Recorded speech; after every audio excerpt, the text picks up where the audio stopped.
Salutations à tous. Si vous faites partie de ceux que passionne la volonté parfaite de Dieu et qu'il vous est déjà arrivé de vous demander ce qu'il faut véritablement faire pour lui être agréable et ainsi hériter de ses promesses, alors vous êtes sur la bonne chaîne YouTube et surtout sur la bonne vidéo. Nous aborderons un sujet des plus importants, à savoir le repos béni de Dieu.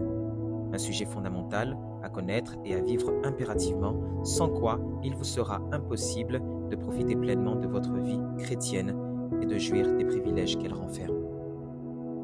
Au moment même où vous entendez ce message, la promesse d'entrer dans le repos de Dieu est encore valable. N'allez surtout pas penser qu'il est trop tard. Ne dites pas en vous-même « J'aurais aimé entendre cela plus tôt. Maintenant, c'est fini. » Non. Si vous entendez ce message aujourd'hui, ce qu'il vous a été adressé aujourd'hui. Mais attention, cette bonne nouvelle ne portera de fruits que si vous y croyez.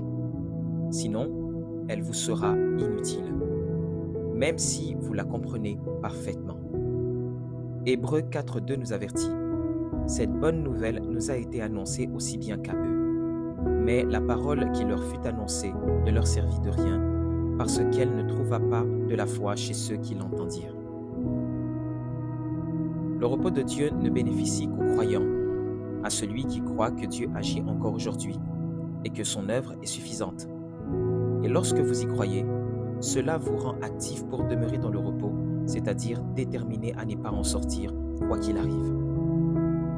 Les défis, les urgences, les pressions de ce monde vous inciteront à sortir de ce repos pour agir par vos propres forces.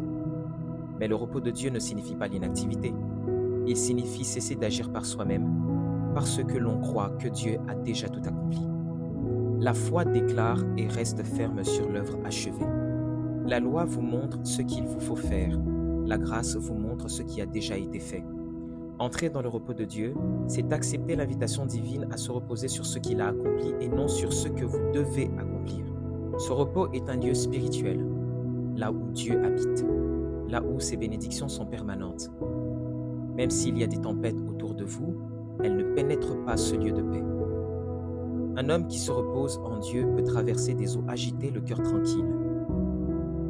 Arrêtez d'agir là où Dieu vous demande simplement de croire et de déclarer ce qu'il a déjà donné. Par orgueil ou par habitude, beaucoup refusent de croire à cette manière divine de vivre. On s'attache encore à l'idée qu'il faut mériter sa bénédiction. On veut faire, produire, prouver. Mais Dieu, lui, veut que vous deveniez spectateur de votre propre bonheur pendant que lui en est l'artisan. Le refus d'entrer dans le repos est souvent lié à l'incrédulité. On refuse de croire qu'on peut être béni sans effort, délivré sans mérite. Et pourtant, c'est là toute la beauté de la grâce. Tant que cette vérité vous semblera trop belle pour être vraie, vous resterez dehors. Et vous vous épuiserez à obtenir ce que Dieu voulait vous offrir gratuitement.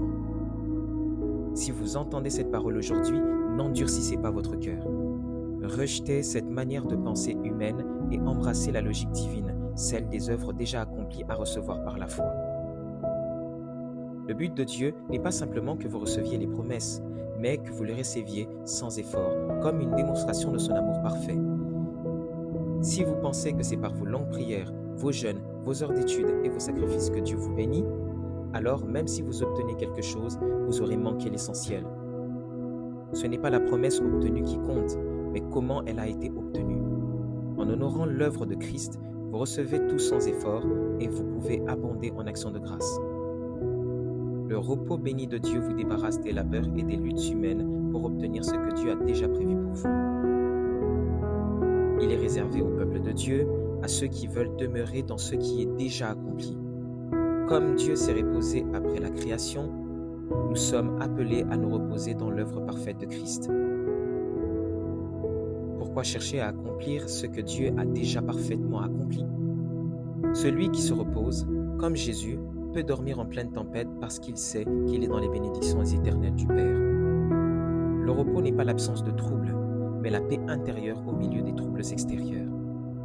Chaque minute passée sans croire et sans entrer dans ce repos rend votre cœur plus dur, plus sceptique et plus distant de cette réalité. Hébreux 4.11 nous exhorte.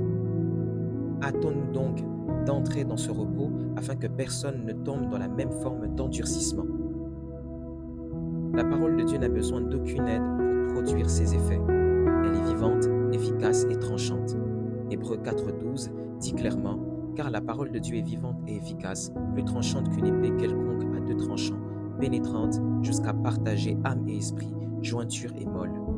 Elle juge les sentiments et les pensées du cœur. » Alors entrez, croyez, reposez-vous, car tout est accompli. Que Dieu vous bénisse.